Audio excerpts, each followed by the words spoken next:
let's give it a start. Today will be very special because we'll have a panel discussion as an exceptional format. So let's make things happen. So once again, welcome to our 18th meetup regarding our engineering leaders community. And my pleasure to welcome to you all over here at this very spot, thanks to Atacama. And let me go right away into some of the things that we have on our mind. I'm your host, Marian. It works. I'm your host, Marian. You might know me. We are running together with Amy and a couple of other guys, our precious engineering leaders community. And basically, I'm the founder of that and looking forward to meet and network with you all together in person. Today, we have a really fantastic topic to talk about and to expose, which is the role of staff and principal engineering roles. What I witness these days, as I'm going through quite a lot of companies that I advise, is that the hunger for the talent has changed in the companies. What I mean by that, there is no time anymore where the companies have hired 6 new junior developers to create a new team. What the companies are doing is sort of optimize their talent. That being said, they rather hire 1 staff or principal engineer, and that's the reason why we are here. And here's the story. The story goes like, okay, we have the really great and superpowered, amazing guy, better than a senior developer, hopefully. But we might not have the right spot, the right place, or the right timing for them. Eventually, we are not ready for that. And let's see how it goes. Sometimes we speak about, let's see how it goes organically. You know what I mean? So that's the very same reason why we are here, to expose the truth which is behind the, let's say, senior engineering role. And today we have special guests who are with us regarding our mission that we want to achieve that will help us moving forward. So coming back once again, this is the truth of our mission, creating a new Silicon Valley in Central Europe. And I mean it, and we mean it seriously. The times of adding and throwing a new wood into the forest, meaning new developers, are over. In my opinion, we have a great talent in Czech Republic already that is sort of depleted, but now it is the time to take care of the mid-level and higher-level tiers in terms of the leadership and basically management, in order to ensure that we catch up with the companies sitting in Amsterdam, in London, in Paris, and so on and so forth. So once again, this is why we are here. That being said, moving forward, I'm really glad that we opened together with Amy, ourselves and our community, to partner with some of the companies, and that's the same reason why we started with Atacama, so thank you for that. And that allows us to run the community free for all, basically. Otherwise, we would be demanded to sort of, get some sort of tickets or whatever, just make it professional, because professional doesn't come for cheap. We all know it. So with that in mind, I would love to have an applause for Atacama, the very place that we are here. Together with Blackboard and School Art, we will have a couple of speakers and ex-speakers for the Blackboard as well. So once again, the applause. And the last one, the least one, we have a couple of other companies, by the way, in the pipeline to get on this list. Is called now the company that you might know about, taking care of your Kubernetes clusters and having great solutions for that. So thank you again, and a big applause for this one. So. Thank you. As you all know, the reason why we are running these meetups is to make something and edit something which is quite unique in terms of the value. What I mean by the value is that I don't want to see nobody talking theories, I was going to say talking bullshit on our meetups. We want to see the truth which is behind. We want to see the reality. We want to see the stories. So if I see someone who's willing to talk about terrorist conflict discovery because he has read a book, at the same time, I'm challenging you, if you have some lovely topic to talk about, please raise your hand, come to us, and I will be more than glad to consider your contribution. You can join us at Slido, and please, if you can scan the codes to make it a little bit more interactive. I think as we will go through the panelists, there will be quite a lot of discussions going on. And I want to hear your questions, your topics. We will choose the most important questions that you have in your mind. You can upvote or downvote them, depending on the option. We'll see how it goes. Thank you for that. We will expose the QR code. I see most of guys and people have that being scanned. And now I'm getting nervous because Amy, my CEO, is not here. She's here because she's all the time signaling me whether I'm doing good or bad, and that I should put the mic away from my mouth. So that's really cool. So moving to the real topic. Before going to the round number one, basically let me introduce first of all Jirka Brunslik. Jirka, if you can come to the stage with us. Jirka is coming from Microsoft, a couple of years as a principal engineering manager. He has quite a lot of experience behind himself, and we will expose that moving on. So big applause for Jirka.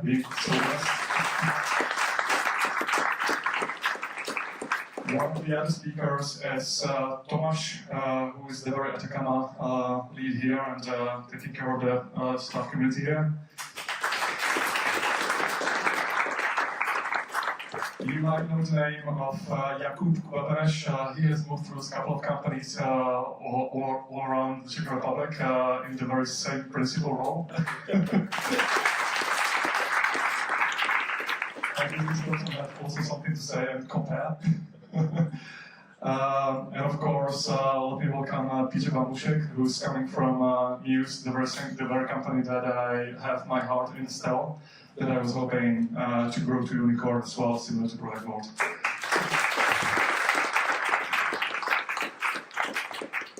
Perfect. So that being said, buckle up, we are ready, and I will do my best to basically moderate our top talent here. And as you can see, we purposely have chosen the right people who have something to say around this topic because they have gone through the very same experience that is real. So moving right to after the rounds two, and I was hoping to have a gong here as a in a box tournament or something. Sorry. Yeah. I'm busy. She's busy all the time. So the very question that we have in front of us is what are the true staff engineers doing? Are they just sitting in a corner crying probably, or are they deep coding? And basically the main point is we want to explore how much of their time they allocate towards certain initiatives, because the thing is that we all sort of dream about becoming staff engineer once in a while, but it sort of depends on the company, what's their real allocation. If you can compare it with sort of a list of requirements, we don't want to go through the 20 responsibilities, but let's say having some proportion in the ratio of how it goes. So with that in mind, if you can either start with yourself, how you can sort of describe how it works at Muse would be great. Is it on? Yeah. Yeah, so hey guys, my name is Peter. I work at Muse as a staff engineer focusing front end. And I'm doing it for 2.5 years now. I was one of the first staff engineers established in the company. So it was a lot of learning, I would say, for me and for the rest of the company, how to work with staff. But there's definitely a lot of different ways how to define staff engineering. If I would pinpoint one, I would say staff engineer is a technical leader. And the thing is that in typical company you have already established people that work or let's say cheer for product, for design, they cheer for customers, they take care of sales, etc. But there also needs to be people who take care of the technology and the maintainability and the ability to expand, right? It's great if the business expands and then you onboard 10,000 new customers, but will the database hold it?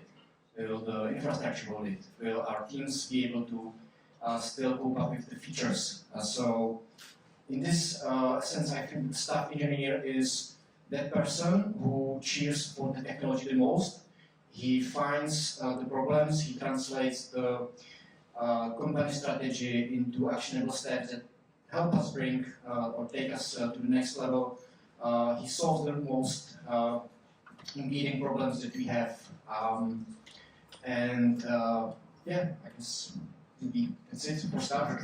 Yeah, thank you very much. So moving on to Kuba, please. And Kuba, if you can mix it all together with the introduction, would be nice. I will just expand very quickly on the introduction that I also used to wear head of engineering manager, reporting to Irka over here actually. Jesus. And after 2 years, I switched to staff engineering role.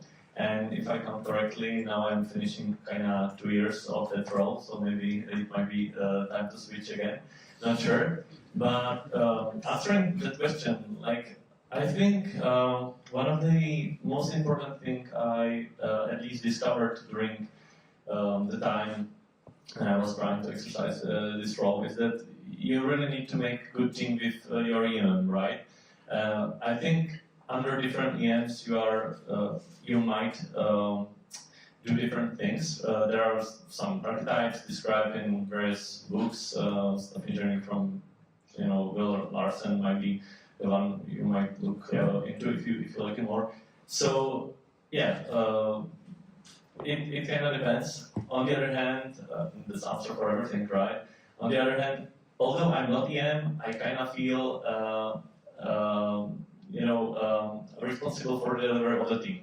So if the team is under-delivering, I kind of feel, hey, maybe I should have done something about it. Maybe I haven't recognized the situation correctly. Maybe I should have escalated or, prepare better on what's coming so the team is successful. So yeah, multiplication effect is what we are looking for. Perfect, thank you. Come to Thomas. Okay, so my name is Thomas. I'm engineering director in Atacama. I have held the staff engineering roles in the past, and I kept flip-flopping between the IC track and EM track. Right now I'm in the EM track. Maybe not forever, who knows? What a surprise. Like Kuba. What to add to what was already said? To answer Marian's question, I think staff engineers should code, and I think they should code a lot. I know not everybody believes that same thing, but I think given it's a very technical role, if you want to stay relevant in that role, you have to keep coding. Otherwise, I think there's a big chance you will become obsolete at some point. It will take a few years, right? You can ride the wave of your past experience. I think you have to keep practicing the craft.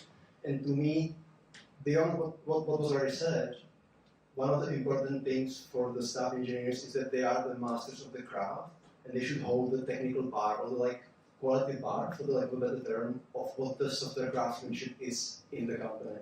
And holding the engineering group together in a company. I think that's very important. Perfect, and I will challenge you in that because I don't think that these people should be coding alone. But let's cover that right after. So moving on to Jurka. Alrighty. Hello everybody, my name is Jurka. I'm a principal engineering manager at Microsoft.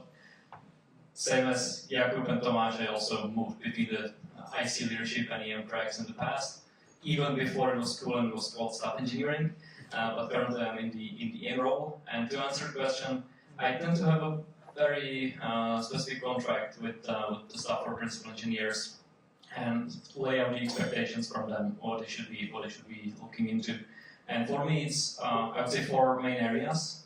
One is technical strategy for the team or for the area they are responsible for. So the staff engineer or principal engineer should look, say, 12 to 18 months in the future, understand where the business is going and how the architecture needs to evolve to support the business needs. Second, I would say, is cross-team, cross-functional cooperation, because no team is working in complete isolation. Yes, they might be working on independent components, but at the end of the day, the staff engineering's role is to ensure that the different bits and pieces will need to fit together. Third, I would say, is mentorship, or in general, helping people around them grow. So it can be anything from PR reviews, pair coding, but really they should have visible impact on the career growth of the people around them. And number 4, what's important for me is cultural leadership within the team or within the organization, because regardless of whether they want or not, they will be seen as the role models by the other engineers. So they should demonstrate excellence in how they write and structure the code, how they approach architecture, how they deal with incidents, postmortems, etc. Perfect. So thank you for the very first round of questions, and it makes total sense. For me, the main takeaways, to be honest, and thank you, Jurka, to be more specific in terms of the allocation and so on and so forth. I would add one more thing, which is I want to see staff people or principal engineers having some sort of brand build or awareness, having them seen talk at these very meetups, at the conferences, at podcasts, not for the purpose of doing some sort of artificial brands, but basically talent attracts talent, and you know it. With that being said, the other summary or takeaway that I have from the talk, and I think Peter, you also mentioned it very well, and we used the word strategy here a couple of times. These people are really responsible not for the tasks, but for handling mostly the technical strategy properly in order to help the product itself. So this is a big differentiator that I see moving forward that we described. Perfect. So let's move forward and let's see where we get. Okay. The number 3. So I will just read it for you guys. So the question or the topic is, what are the best signals to recognize that somebody is not sort of ready yet for the role, which is sort of controversial because we all want to get to this role of sort of superpowered architects and people who are sort of fellows and followed. And whether you have seen or witnessed somebody stepping down from this role, speaking manager, principal, staff, architect, whatever you have in your mind. And I'm really curious on this one because I see that sometimes the devil is in the details, you know what I mean? And I want to hear your details and your stories. So let's go for it. So coming to you, Tomas. Okay, so I think there's tons of things that can be said here. Okay, I'm going to start with one. I think burying your head in the sand. That's one of the big anti-patterns I've seen people do. Mm-hmm. Because the opposite is one of the reasons why companies have staff engineers. Is you want to have people who will pick up the slack, who will see the things that are falling through the cracks, that nobody is seeing, that other people are saying, oh, that's other people's responsibility, or that doesn't belong to anybody, but I don't care. It's not my problem. And you as a staff engineer need to be the opposite of that. You never bury your head in the sand. It doesn't mean you solve all these problems, but it means that you at least raise that problem, raise the awareness, flag it to somebody and make sure it gets addressed somehow. It gets on someone's radar. Maybe somebody will say, okay, we don't care about this right now, it's a conscious decision, but it has to be a conscious decision, right? So I think that's one of the key ones, I would say. Right. And before we move to Kuba, please, I would love to double down on that. On the one hand, of course, we want to have a full awareness about the technologies and be responsible for that. On the other hand, one of the counter factors is to see, and I think you know the situation very well, somebody who is negatively pinpointing to all the things that should have been fixed and all the technical debt, basically, and it seems that that person thinks they are smart, they are not. So there's a big difference between the two. Yeah, there's a big difference, very good point. Yeah. Yeah, absolutely. Especially from the moral perspective, right? I mean, from staff engineering role, you should kind of help elevate people around you. So if you are just pinpointing the problems without, bringing any solution, then that's 100% like big anti-pattern. And like in general, communication, should be strong there. I would even say, addressing what Marian said already, that not just external presence, but internal presence, within the company might be a great start, right? To build the brand, help to build the community around you, or help to bring the community to life somehow, because there's some topic or some field, front end, back end, full stack even. So that's a great thing. And to kind of answer the question, the original one, I haven't per se seen someone stepping down from the role. I think it might be, it's hard. Maybe their growth just stopped. But you are sort of circulating around the company, so tell us true, please. Yeah. So Dropping the mic. Okay. Moving on to Peter. By the way, I'm looking forward to network with you, Kuba, and you can ask the truth right after the official part. Okay, so to build on what Tomasz already said, it's the proactivity, right? Like you want to see staff engineers are the people who are proactive and who just don't drop the ball. And to maybe add another point of view is that staff engineers want to have people that think maybe outside a little bit of the boxes. You don't want to think just the technology, right? Like the technology is never the solution or not the problem, right? Like just refactoring something or adding a framework.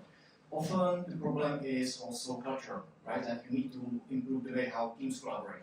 Yeah. Or you might need to also bring like non-tech people into the solution, right? Like we have an internal platform that we need to change technology because it's a problem and bottleneck, but the platform is used by onboarding or customer success teams, and you want to bring them into discussion and you find like solution for them to do something different. So it's not just like diving down into the technology, but you want people who think outside, bring the problem, like look at it a little bit broader, and generally maybe think like in the bigger circumstances and think about like more about the business and organization. I will not let you down. So coming back to the question, so what are the signals in your opinion that you wouldn't allow somebody to get promoted if you can turn it other way around? So the signal would be that if you are just focusing too much on technology, you are not really communicating maybe too much outside that you and on proactivity you really don't solve the problems, like you only again like create problems or you don't really pick them up, right? Like you want people who go beyond, I would say, a little bit beyond what expected of typical engineer, because obviously the role is beyond like typical engineering. So you need to grow your other skills, not just building software. Amazing, thank you. So moving on to Jurgen. Yeah, I would maybe say that being a staff or principal engineer, when it comes to skills you need to be successful, is really close to being an EM. So you need to be a good communicator, you need to be able to talk to people even from different functions, you need to be good at negotiation, you need to be a good strategist. So if you are scared by the idea of becoming an EM, probably becoming a staff engineer or principal engineer is also not a good fit for you in this sense. I can also talk a little bit about the stepping down part. Okay. So I can draw an example from product board where I also worked in the past.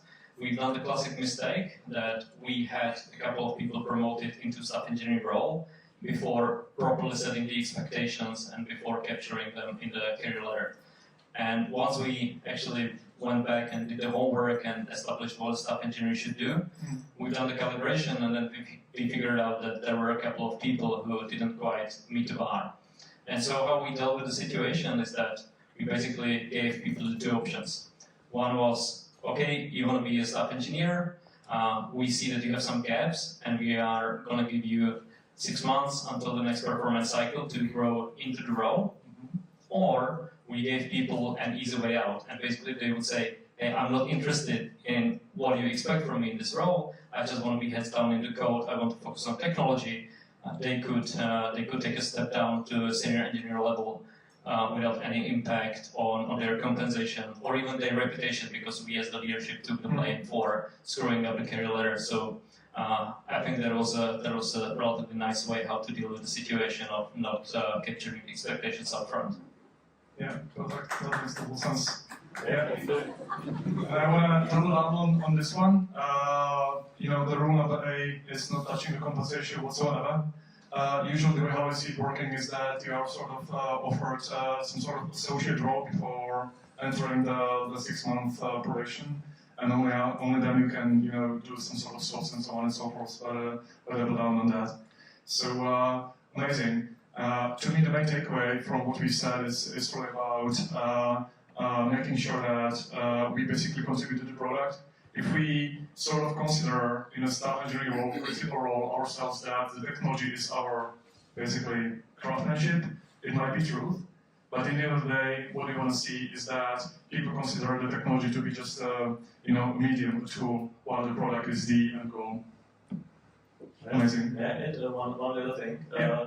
Speaking about the entrepreneurs, I was also thinking about one I wanted to share, which might be common when the person is not that major, let's say, and like I would consider, and I've seen it actually. You shouldn't be ever smashing your badge in someone's face. Like saying things like, "Hey, I'm staff engineer, so let's do it in this way," is probably the best way to get demoted and like departure from the company. So. You should never ever do it. And sometimes the urge might be there, but you shouldn't do it. I mean, like, you need to find another way to kind of, like, let them, like, teach them somehow or, figure it out a different way. I think this deserves a big round of applause. For example, without going too much into the detail, one of the things that I'm saying is that usually when I consider somebody to be whether they are ready for the staff or principal engineering role, again, the devil is in details. So one of the things, or one of the tips that I can advise you is that you differentiate between the, I call it push versus pull. Does anybody have in mind what I mean? So the push is basically that me being a staff engineer, I'm coming to all the teams and saying that what they're supposed to be doing. The pull is that me being a staff engineer, I'm silent and people are coming to me for advice. This is one of the differentiators how you can recognize that whether that person is ready or not. Perfect. We are doing quite well in terms of the timing. And Amy has some questions. Do you want to do a quick Q&A? Yeah, eventually we can do it. So Amy, how about you pick a mic and you can shout questions on us.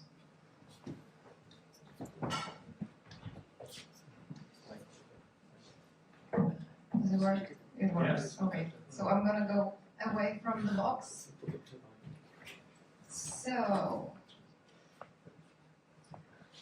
the most highlighted question is, with the addition of staff to career ladders, have expectations from seniors lowered compared to what was the norm, say, 10 years ago? Isn't staff the new senior now? Good one. I think this one, actually, it's quite connected to what Jurka was saying about direction and stuff like that. When I started at Prague Work, we just had, I think, EMs, that was the, like on the hierarchy, the highest role, and we haven't really had concept of staff engineering. At some point, we created senior staff engineering too, and then we rebranded it to staff, engineering, because it's easier to, I guess, market on the market. It's kind of easier to get, talent, because it sounds probably more nice.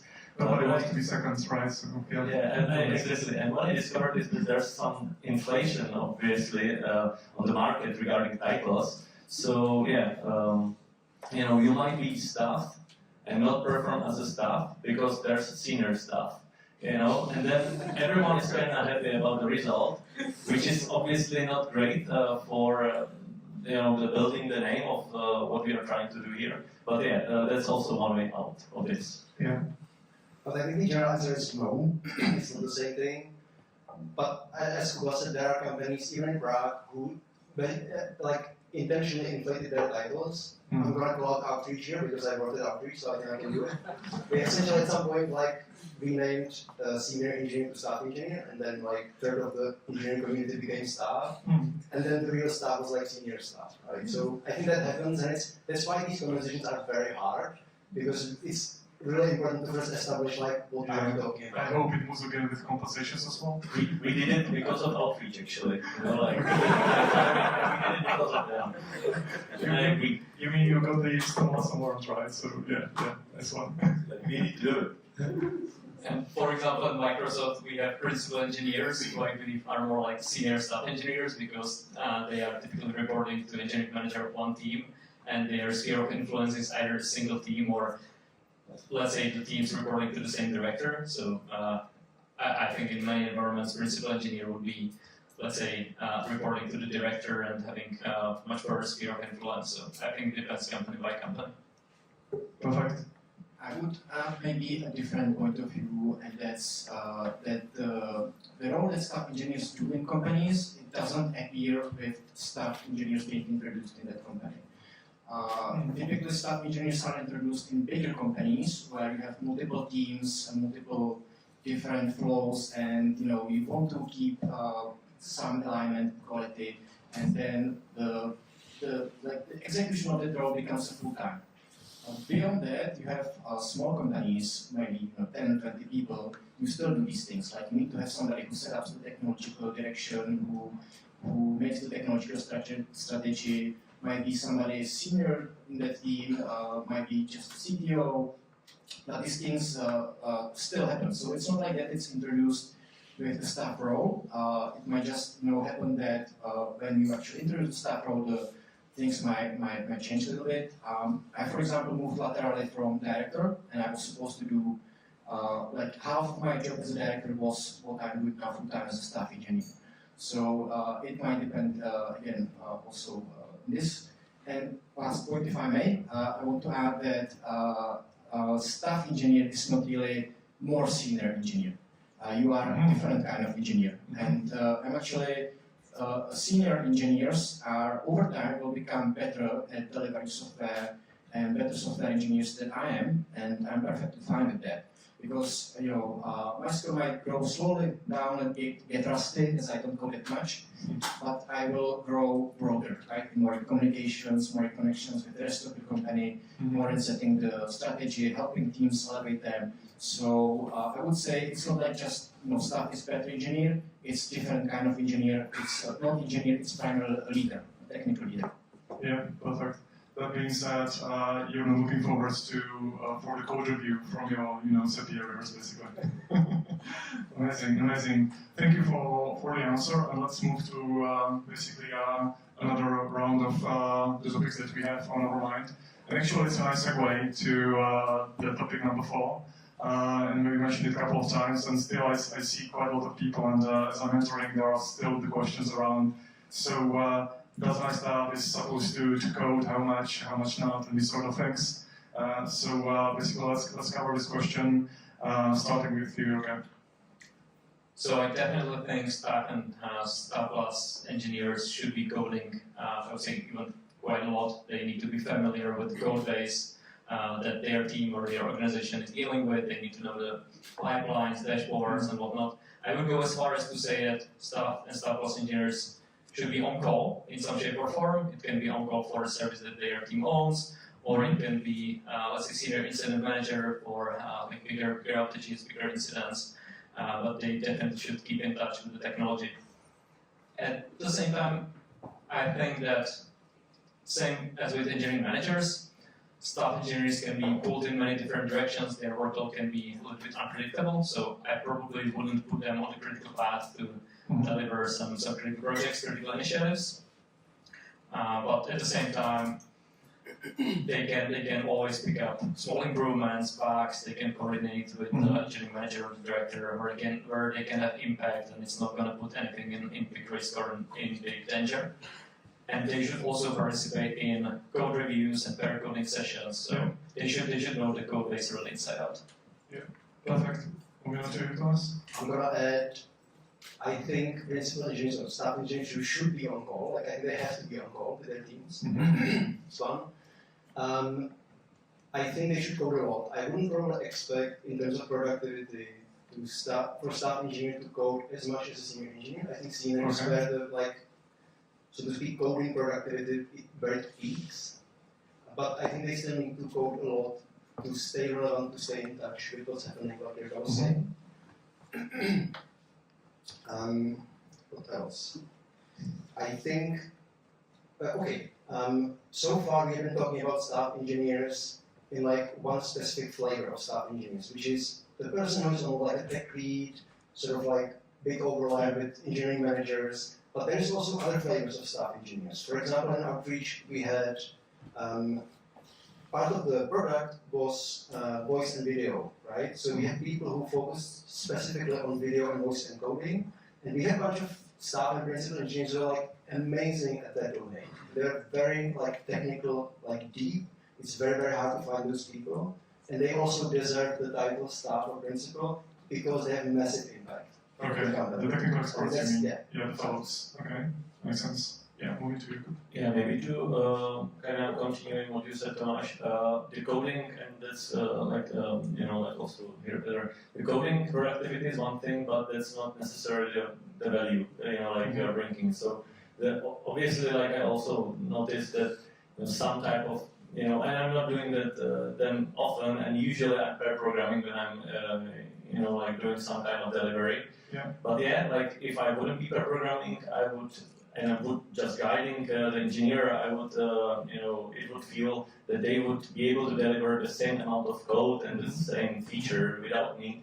But I think it's about, sometimes the solution is not even in the code, right? Sometimes it's outside of it, like we said. So that's important too. I mean, like, you shouldn't be just looking for coding productivity. And I'm always trying to make it somehow fun and help the team aspect. Because, and that's also kind of connected to the question, I don't like when team is split into so many tracks that, we are eventually working individually, that we are not sharing one common goal. So what I'm trying to do, and my current role is being embedded in a team, which is kind of different. So I'm kind of, free radical there, and I can go and join whatever track I want, and I'm actually trying to pull people in, so it's more coherent. That's one way how to look at it. Although when I was reporting to Jirka, I was more performing on this right-hand type of archetype of staff engineer, and it was definitely different. It felt different. I was still programming, but I wasn't really part of stand-ups. Now I am part of stand-ups, and sometimes, very often actually, it's kind of expected that I'm gonna be there, and sometimes you need to really resist the urge to just focus on technical level and to look a little bit strategically. Because eventually they can handle the technical aspect, right? They can code, but the strategy needs to be thought through. Yeah. That guides us, Peter, to our next question, because I remember at Muse, we didn't really have the staff engineers being part of the teams, if I'm correct, and they were sort of helping across the team's overarching goals. Yes, I, as a staff engineer, I report directly to a director in our tribe, and I'm outside of any team. I can collaborate freely as a wildcard, you would say, whenever I'm necessary. I guess going back to the question, like it was already mentioned, we have archetypes. Staff engineers, you have archetypes. Typically, when we speak about this, you might have an architect one. That's probably the one that people usually think about. But there's another one that we introduced in news. That's a solver, and that's a person who is deeply in the domain and who codes. And actually goes back also into the question of people being demoted from staff. We have staff engineers recognized as staff, but they are unhappy with the architecture. Like it wasn't for them. They really have to be deep in the code, so they went to solver role, right? Cool. And then archetype, I don't think that archetype should code. Not really. They definitely shouldn't be involved in delivery, because I'm a single person, not the best engineer, as I mentioned already. Like there are seniors better than me. I don't want to be one who blocks or who's on whom's depend delivery kind of things. I want to be the multiplier. I want to set the direction. I want to elevate the quality. So when I code, it's mostly like to do some research, to do proof of concept, to figure out new pattern, maybe do some example, and then I sell that idea to the rest of the teams. So coding, yes, but very small, and delivery, definitely not. Okay. And now a very quick round of you, if I may. The one single question is, tell us the percentage of how much of the time you are touching the code. It might be 20%, 40%, if we can just go really quickly through this question, please. I would say 20% at most. Okay, thank you. Kuba? I would say almost 80. Wow. Which is probably not the best. Okay. If you're asking me, it's 0. But I'm not on the IC check right now. But I think it should be like somewhere between 40 and 80, to be honest. Okay, Jurgen? For me, as an EM, it's probably 10-15% of the time, and the principal engineer on my team in his case, it's something between 30-40% of the time. Yeah. And I was purposely choosing this question because, as you can see, compared, for example, to senior engineers or mid-level engineers, their allocation is sort of 70%, I guess. So this is where you can see the real difference. So get ready for it. For me, the main takeaways of what we are talking about on this topic is that basically sometimes I see an anti-pattern, which is, hey, we have one of our senior engineers who's with us for 10 years. He needs some raise, he needs some title, so let's promote them to some staff engineering role. And basically, it's not the way that most of the time, eventually, these people are sort of sitting in the corner, you know what I mean, programming on their own, but the multiplication effect is not there, which is, you know, one of the, I would say, typical mistakes. I really like your point of not touching the, I would say, critical, not very critical code, because you don't want to put your teams in danger in case you have some urgent situation to solve. And one of the main things that I want to raise here, and it was said multiple times, usually I'm used to say to staff engineers that I don't want to see them coding alone. Meaning, whatever, if it's an outage or whatever, they should be still going for the pairing. So that's one of the things maybe to remember. Perfect. So much about the controversy and the percentage of yours and the big difference. I'm looking forward and glad that we exposed it. And I used to work on much less actually under Irka, it was like 30 maximum. So it's different. Okay. Yeah, amazing. So perfect. How about the next question that we have? If any? Yes, there is 30 questions right now. Oh. And the one most upvoted has 14 upvotes, so that's pretty good. That's good for it. How would you distinguish between the role of a staff engineer and a software architect? Nice. Yeah, old versus new. Yeah. Old school, you know, like it's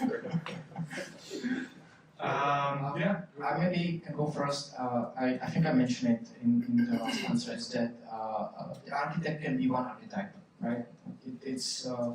You might have different staff engineers, and in different companies it might mean different things, but typically you have these archetypes when, you know, right-hand architect, solver, stuff like that. So architect could be like a flavor of staff engineer. Mm-hmm. yeah, sorry. I was going to say, I agree with that. And I would say here the percentage is interesting because with architects you typically see like almost zero, like touching the code.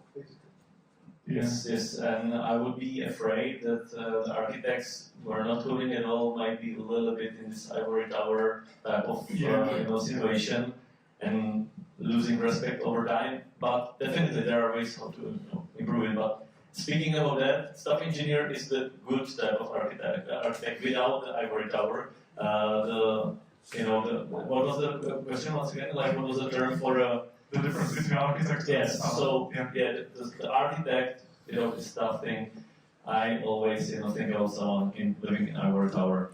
And I would just add, if you are architect, don't stay architect for too long. Go back to being staff at least once in a while.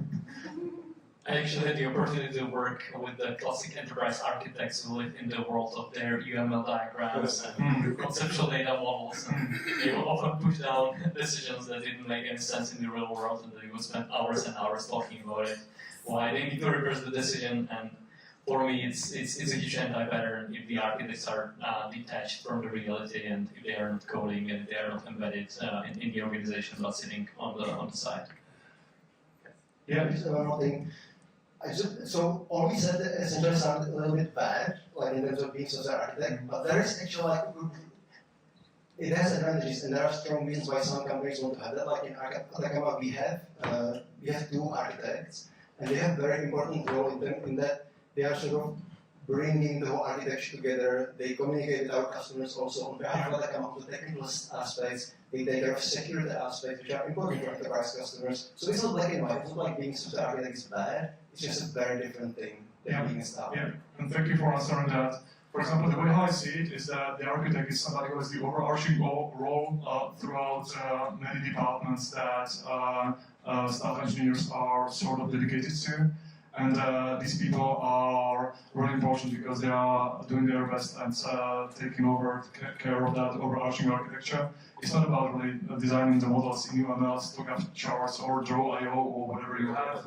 That's not really the purpose. By the way, I want to see these charts or these graphs. I like them for the purpose of basically allowing people to put their finger on that map and seeing how the data flow or how things are connected together. That's the best purpose. So we are shaming architects a little bit to some degree. So I want to have a direct question. Please raise your hands who have the architect title here. I used to be a principal architect in Silicon Valley. So we have two. Don't be shy. Okay, perfect. Thank you. Moving on to the next question, but Kuba, you had something funny to They say. are just living in their ivory tower, right? So they are obviously not here. Okay, this is how we challenge each other. I don't think we'll invite Kuba to the next meetup. Perfect. Moving to the round 5. And Annie, you have something to say? Just don't hold the mic so close. Okay, I gotcha. I'm doing my best. So the number 5, this one is really amazing. So the topic is, what are the sort of approaches that allowed you to grow to a staff engineer role? Why is it that there is, on the other hand, not so many of the staff engineers in the company, right? So to me, I would say the most important question is what would help you in reality to get there?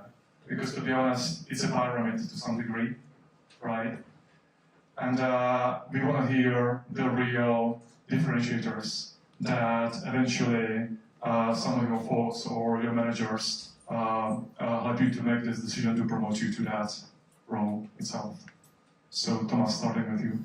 Okay, me again. Okay. What's the big differentiator? Yeah. Have you deserved it? That's the question. I think. Okay, so there was a bunch of questions in there.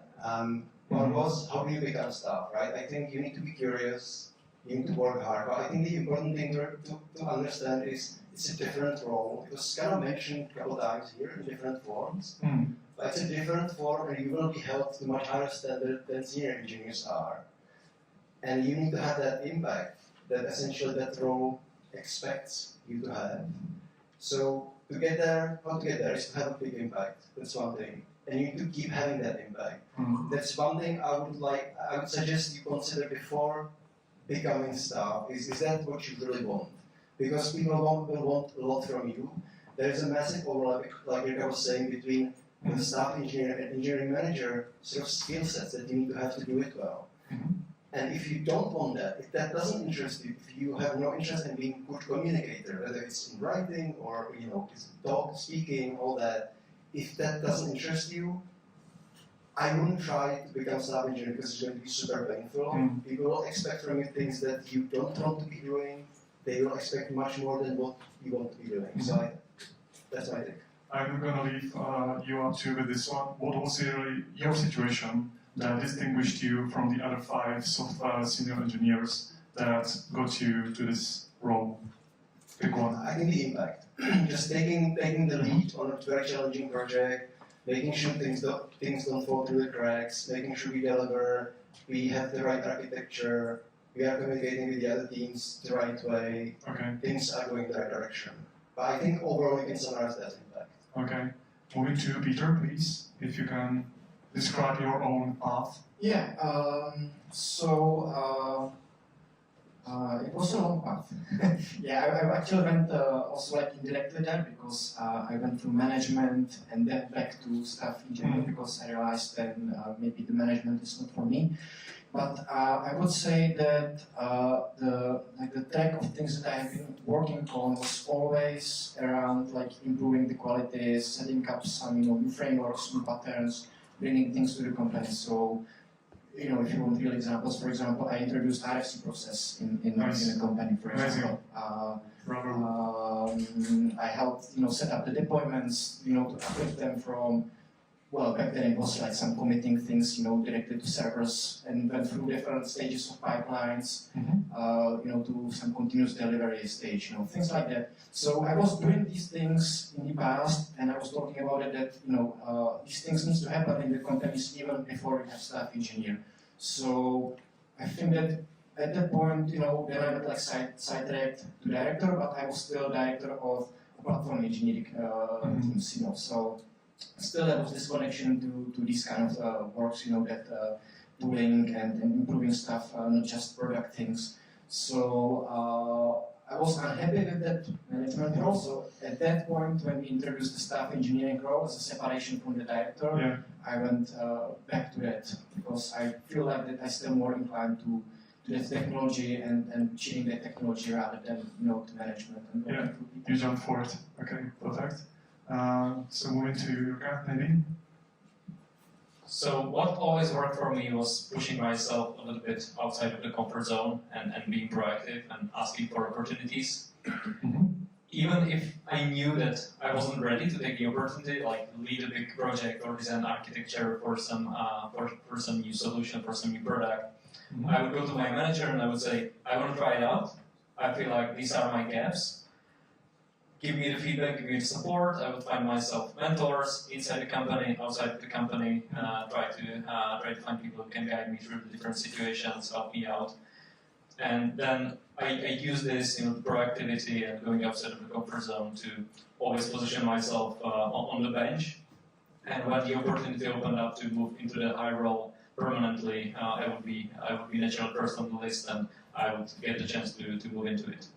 Okay, perfect. I'm actually surprised that no one said that there needs to be opportunity. If you are looking for a staff, you know, role with the title and all the fancy, you know, bells and stuff, there needs to be opportunity and you need to be ready, right? So, like, but there's this opportunity factor, and not every company like is in a situation where there is that opportunity. So that's it. And to answer the question, how I got it, I think eventually I was also leading a platform team, which I think I was somehow confused whether I'm EM or staff engineer at the moment. But eventually I was driving and leading the team regarding data fetching, re-architecture of Record, which was a huge thing back then because we used to load everything at the initial load, and we kind of changed this paradigm, GraphQL and stuff. So I did this stuff project.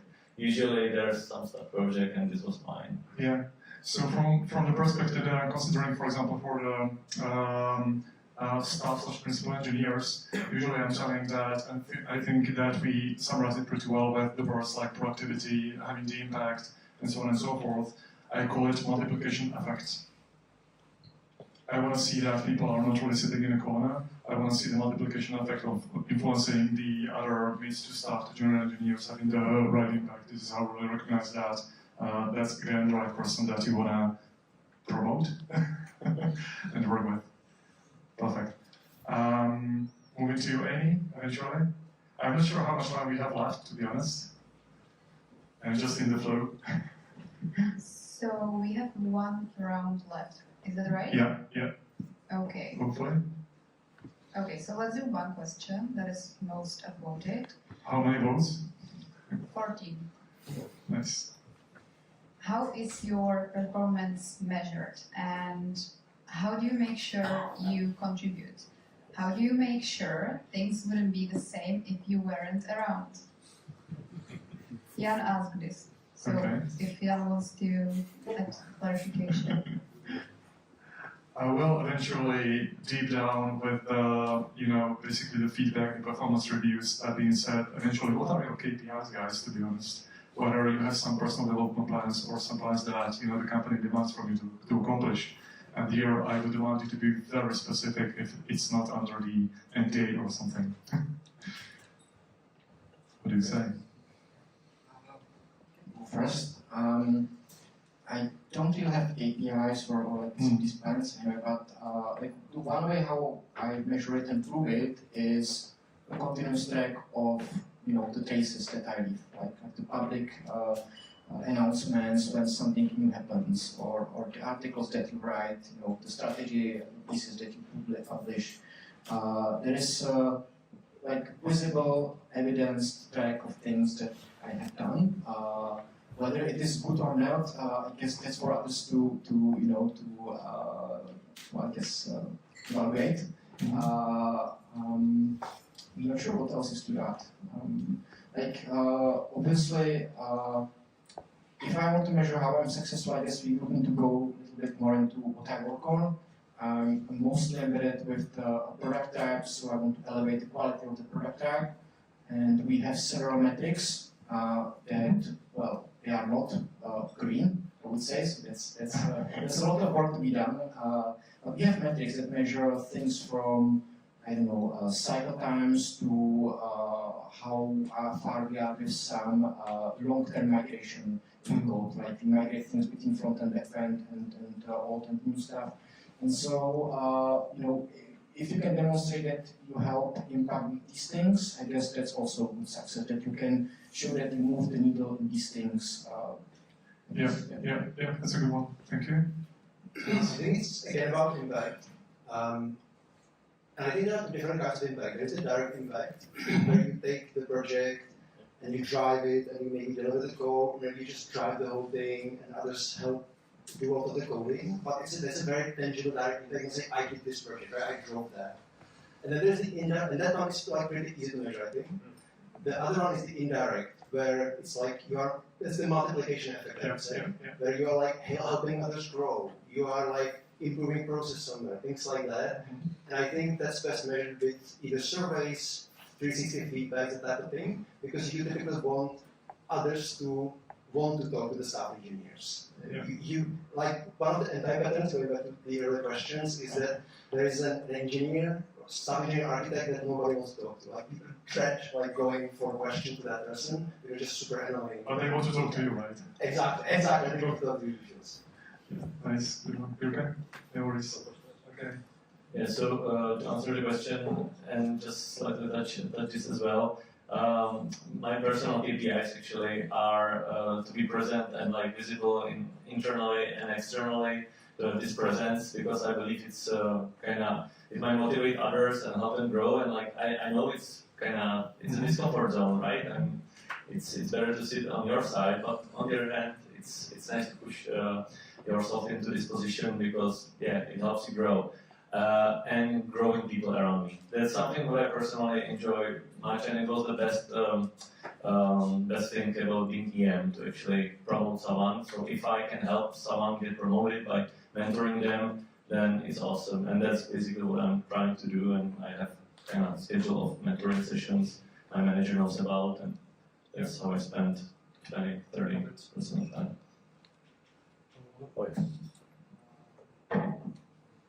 Hopefully you can hear me, okay? Very good. So just to summarize, what you've been saying, actually I love your answers. Coming back to you, if you want to measure the performance of a staff engineer or senior engineer on somebody who has a huge impact on that, first of all, for example, I would focus on their personal goals. That being said, I want to see you handing over your knowledge to somebody else. Eventually, I want to see you that you enable somebody and help them get over from a mid to senior engineering role. You mentioned the surveys. Actually, surveys are working pretty well. Tell me how likely you are to recommend to work with you. It really works, the NPS scores. And last but not least, again, the developing details. Usually what I want to check and observe is that I call it persistence, meaning you all do changes, we all improve things, but the level of persistence is what answers me whether they are the right person to go to. In other words, I don't want to see that some sort of improvement gets diminished or evaporated after 2 weeks you get away to another initiative or project. So that would be my sort of KPIs or expectations. Perfect. As you can see, we are at the very last question, I think. So pay attention to this one. And again, I think this is an amazing question and a very practical one, which is around what is it that your company did in order to make sure that you are well established in the staff/principal role in the organization? Because sometimes we see that you get a title for a reason, but you are, I wouldn't say you are not ready for it, but it is the company that did not provide the platform. Usually the way I see is that you are given the title of an architect and also some sort of responsibilities, but no budget. That being said, you have great ideas, but you cannot execute or implement these ideas because people are busy with their roadmaps and so on and so forth. Therefore, you are sort of blocked, and moving the needle on your own does not work either, right? So that's one of the patterns, basically. So in this case, we would love to hear from you guys. What are the things that really helped you to be successfully established in the staff role or helping other people on a similar role in your companies? What did your companies do in order to make you successful in this role? Yeah, you can go on. I think what's super important is to establish what the role means in your company specifically. So have it written down in the career letter. When you're working on the career letter, don't do it in isolation, just on the leadership level. Pull in your most senior ICs, help them also define how they want to operate, make sure it resonates with the culture of the company, and really nail it down. And also hold a consistent bar across the whole organization, because you don't want to end up in a situation where basically the bar for staff engineer is different in different parts of the org. Second thing I would say is make sure that the staff engineers, senior staff engineers, principal engineers are reporting to the right manager in the organization. Because if you are supposed to be a principal engineer driving architecture for the entire product line, it's going to be super hard to do if you are reporting somewhere down to a single team EM, because you will not have the power to push your decisions, push your ideas. You will not have access to relevant meetings where you can learn about the broader business context and what the other teams are doing, and it's going to be super difficult. So make sure that you are reporting somewhere in the chain where you are empowered to have the impact that you are supposed to have. And I would say third thing, also think about your senior engineers and make sure they have a way of progression and sense of accomplishment, sense of growth, without necessarily having to jump to the IC leadership roles like staff engineers. So have an answer for what happens when you have a senior engineer who is really good, has really good results, but they reach the end of the ladder, reach the end of the salary band. Like, what's next for them, other than leaving the company?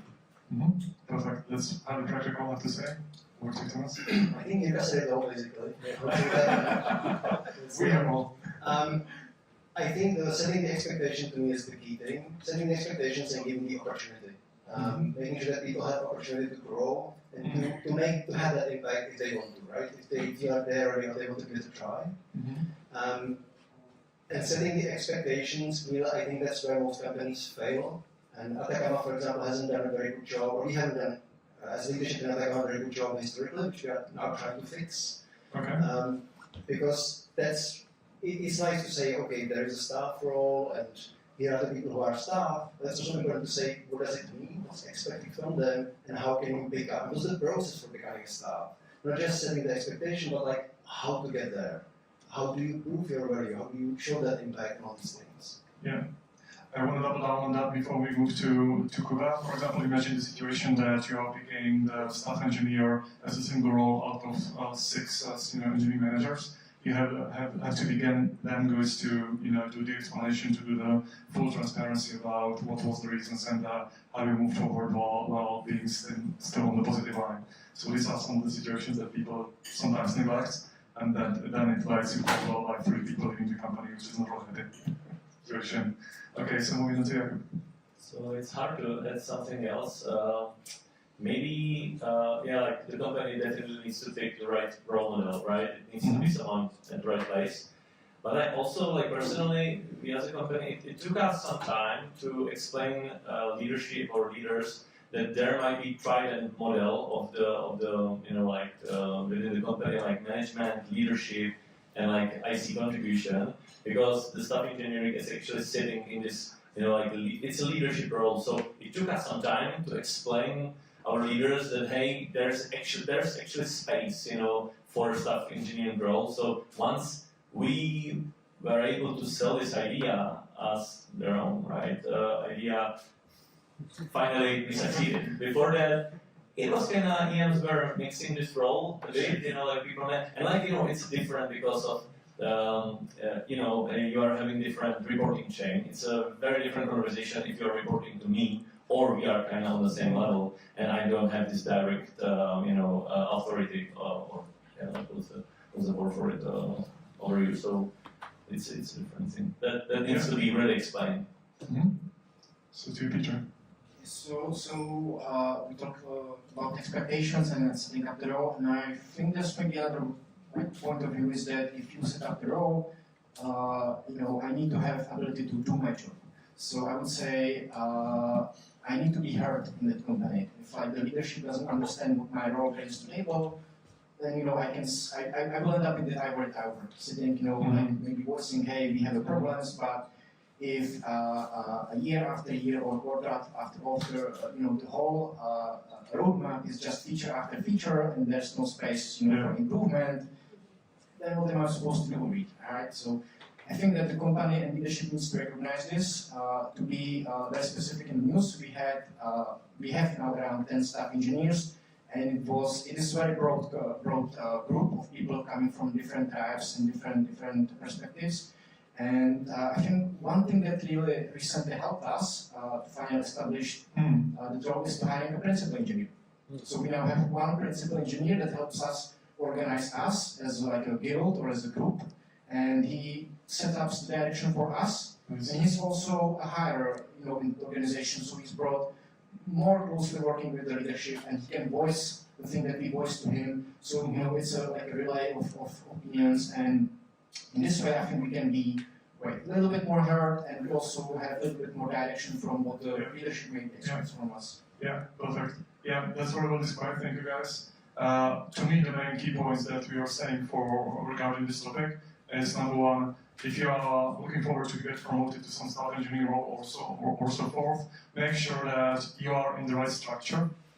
Otherwise, you have no way how to sort of influence certain things, by the way.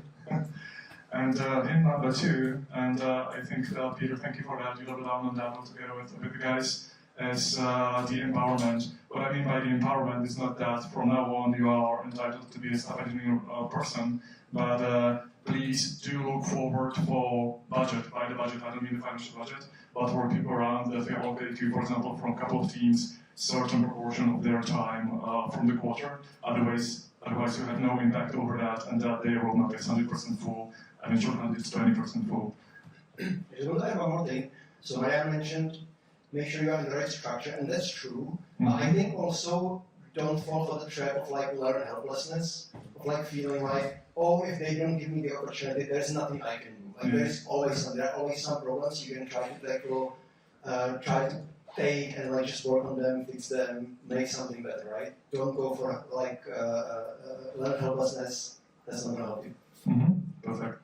So we are almost at the end, and as you can see, it creates us a great story altogether, how we move things forward. We have a couple of questions moving forward, but before doing so, again, I want to thank you to you all for being here. So a big round of applause for you, please, because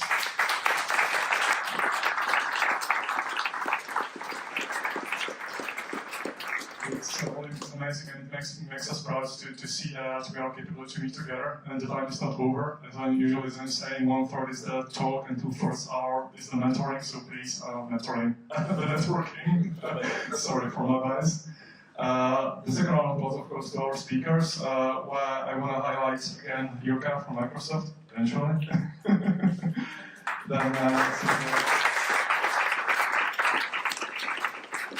Then moving to basically Thomas, who starts himself from Matsukara.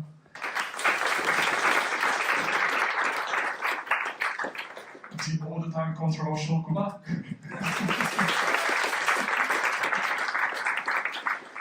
and very loyal and open-hearted Peter.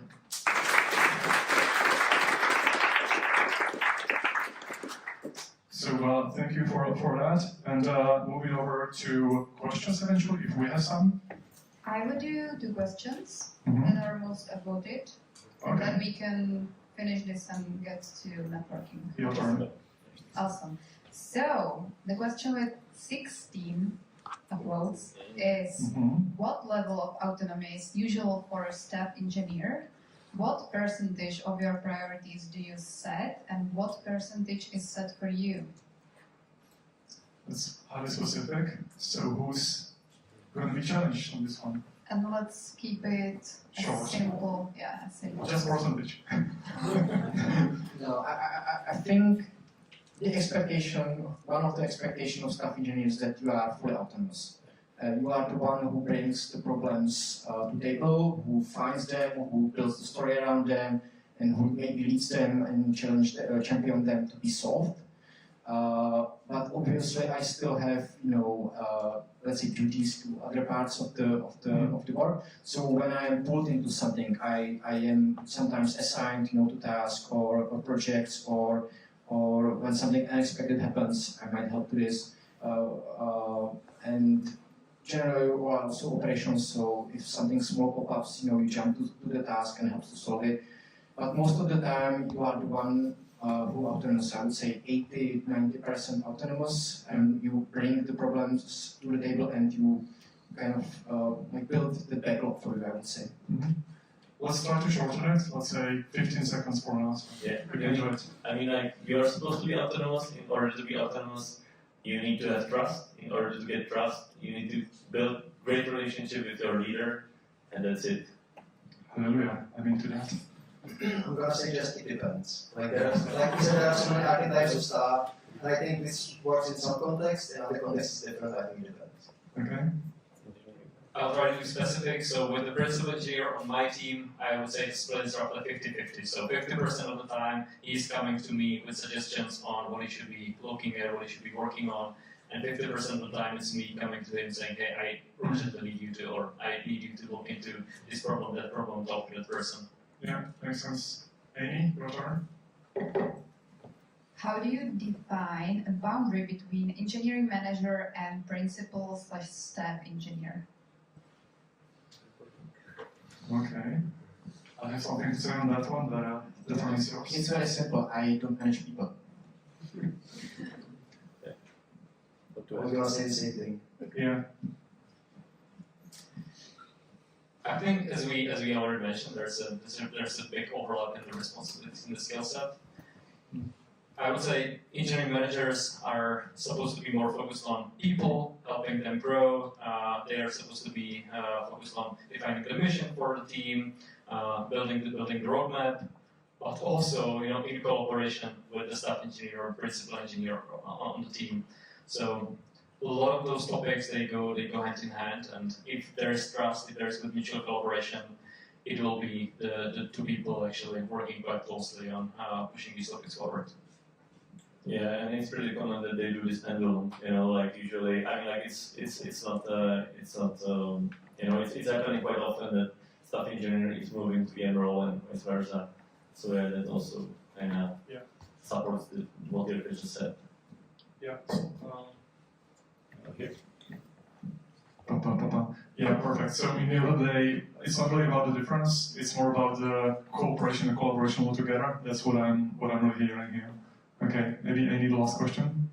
Yes, the last question is spicy. Oh. What would be a usual salary, standard compensation, or a range for staff or principal engineers? It depends.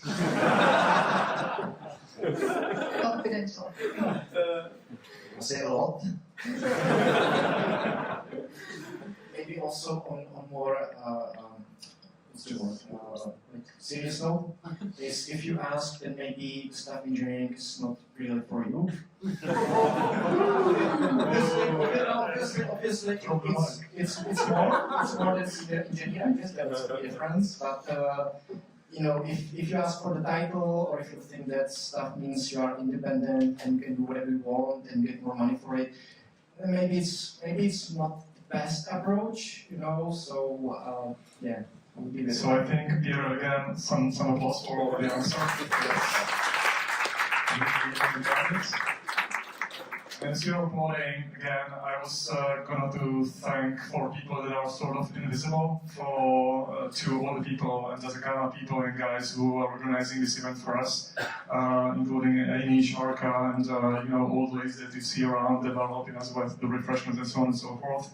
We might consider it usually as something not really visible, but again, kudos to that.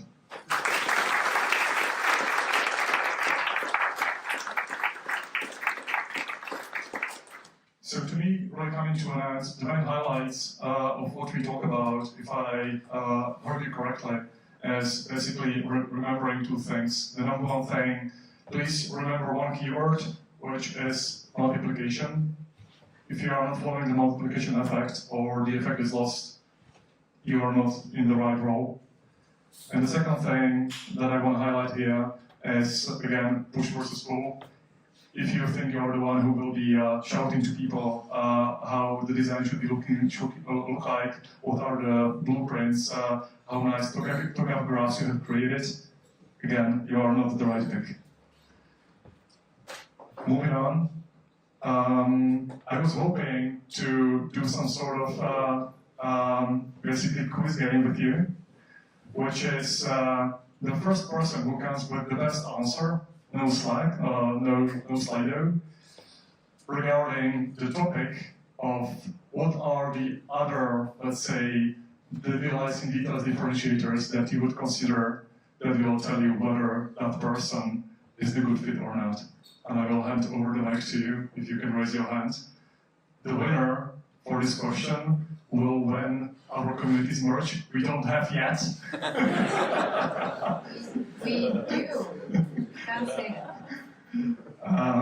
So if there is anyone who has a sort of unique approach on this, then please go for it.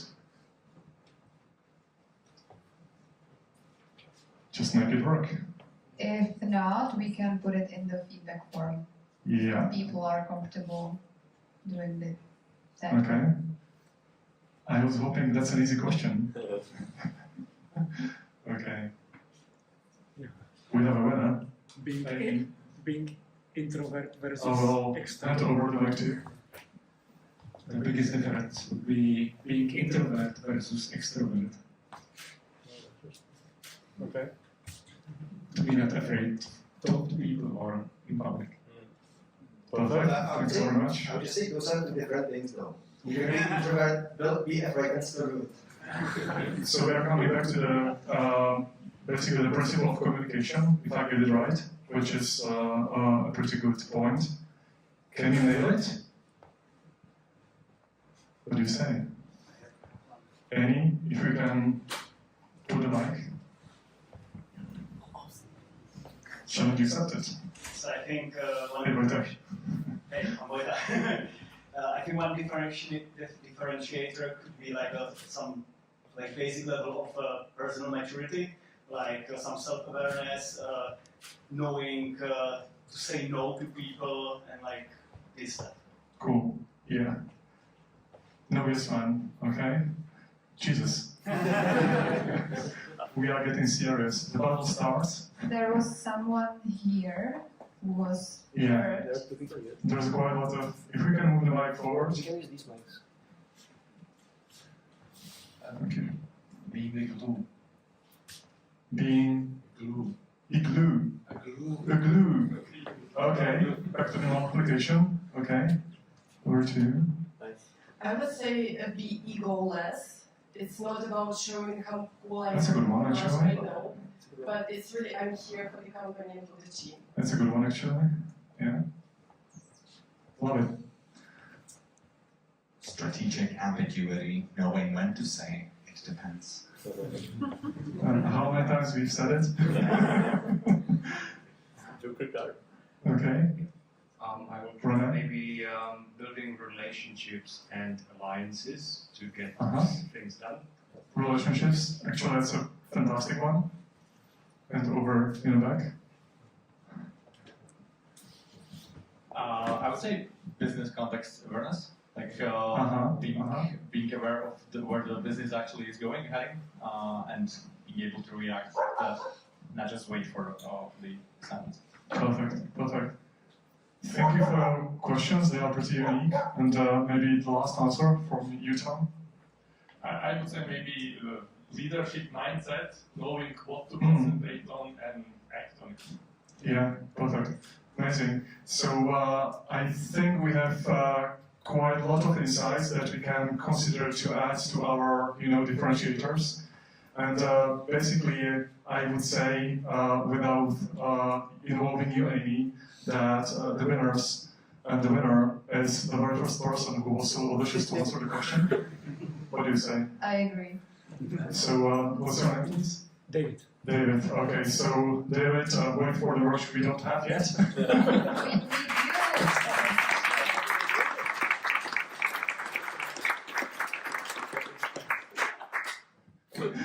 Perfect. I was hoping to get some final Q&A, but I think we already answered quite a lot of things. Yeah, we did it. And you guys, you can sit. Yeah. If you are comfortable with there, stay there. But you can go. You are free. Perfect. And just a couple of last slides, please. As you know, these are the folks that sort of recreate this community for you and for us. Actually, it's quite a lot of fun. Now it starts to be even more fun with the sponsoring, with the amount of people that are coming to our meetups. I guess there is roughly 60 people waiting behind the door because they were just left on the waiting list. So again, thank you for that. And again, big round of applause to Amy and Kuba and other people that have started the company with us together.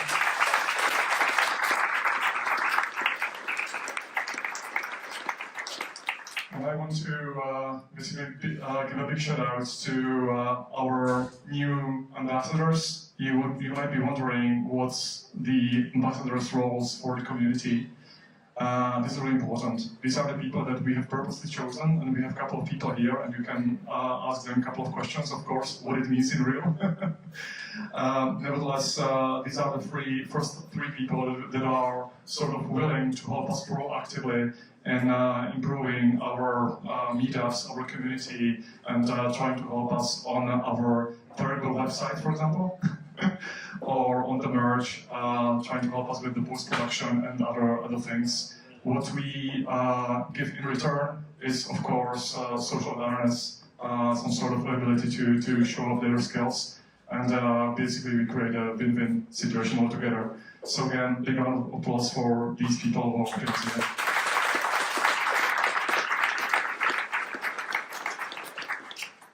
I was hoping that Amy will say it in my place. Nevertheless, Amy, if you can comment this number. I can. We have reached 900 members. You want to comment more? No, I think so. I think it says it all. We are the techie guys, so we understand numbers. Yeah. Our goal for this year was 600. We reached it in the summer, in June actually. And what's the 2025 goal? 2024. Yeah. 2048. Yeah. So looking forward to it because the exponential curve works like hell. That means that if you would want to invite somebody joining our community and sharing that, please feel free to do so. And of course, there is one thing that I want to expose. Eventually, you have sort of spotted that. We also already launched some of the leadership courses. That's one of the things how basically we return back to the community and to make the whole ecosystem work. I don't want to spoil it too much. You have the option to basically come up to our next course at Opera CZ. This was that October. So we're looking forward to it. I think there is 5 places or spots left, right? Yeah. Yeah, and my question is, Marian, is this English friendly? Because it is in Czech, so we have a lot of English-speaking people here. Yeah. So are you also doing these in English? For this purpose, basically, I would say most of people are speaking English anyway, so it really depends on what sort of group gets on all together, and we make the choice, right? So simple as that. So, thank you for that, Amy. So again, thank you all, and I think we are good here. So it's time for the networking and pizza as usual. Hopefully we have some beers because I'm really thirsty, and Amy didn't allow me to take a glass of beer while speaking because it doesn't look professional. Whatever. So with that being said, again, thank you for this opportunity to be here. Thank you for Atacama for sponsoring us, for leading this opportunity. Thank you for the guys to being very open and very frank about what's their current situation and what helped them expect salaries, of course. You can discuss this in the lobby room. And see you very soon at the next meetup that will be most probably at Product Board or any other meetup. By the way, we'll be in Bratislava as well on September 12th. So with that being said, please enjoy the networking because as I'm saying, 1/3 is the talk, 2/3, and please benefit from that, is the network itself. And I think we have quite a lot of talent at this meetup and building. So enjoy it. Thank you for your attention. And